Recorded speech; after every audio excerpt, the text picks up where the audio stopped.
یا ایھا الذین آمنوا استجیبوا للہ وللرسول، اے ایمان والو جب اللہ اور رسول تمہیں کسی بات کی طرف بلائے، کسی حکم کی طرف بلائے، کوئی قانون شریعت تم کو بتائیں اللہ اور رسول، تو اسے مصیبت مت سمجھو، فوراً استجیبوا قبول کر لو۔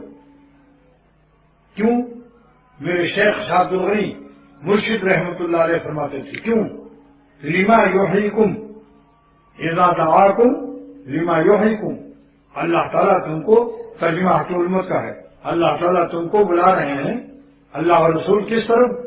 لما یحییکم، تم کو حیات احسانی دینے کے لیے، حیات بخش، تم کو اصلی زندگی، حیات اولیاء دینے کے لیے، حیات عاشقہ دینے کے لیے، حیات دوستہ دینے کے لیے۔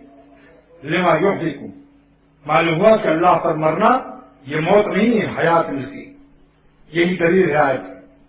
لما یحییکم، خواہشات نفسانیہ، بری خواہشوں کا تو خون ہوا، آپ نے قتل کر دیا بری خواہش کو، مگر اللہ تعالیٰ فرماتے ہیں، قرآن پاک کی آیت ہے، لما یحییکم، میری آرزو پوری نہیں ہوئی مگر تمہاری آرزو موت لاتی، میری اطاعت اور فرما برداری تمہیں حیات بخش ہے، لما یحییکم۔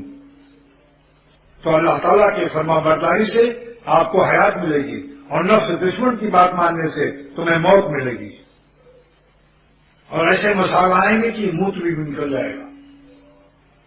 لوگ کروڑوں میں خودکشی کر لی تحمل نہ کرنے سے، رات دن بے چینی، پریشانی، بیداری، ویلیم فائل سے بھی نیند نہیں آتی کسی کی وائف کو دیکھنے کے بعد، ویلیم 10 سے بھی کام نہیں چلتا، آخر میں گدو بندر پاگل ہو جاتا ہے۔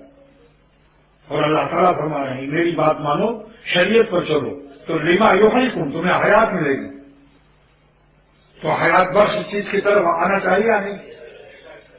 سبحان اللہ، اللہ تعالیٰ کی فرما برداری میں ہماری حیات ہے، نافرمانی میں موت ہے۔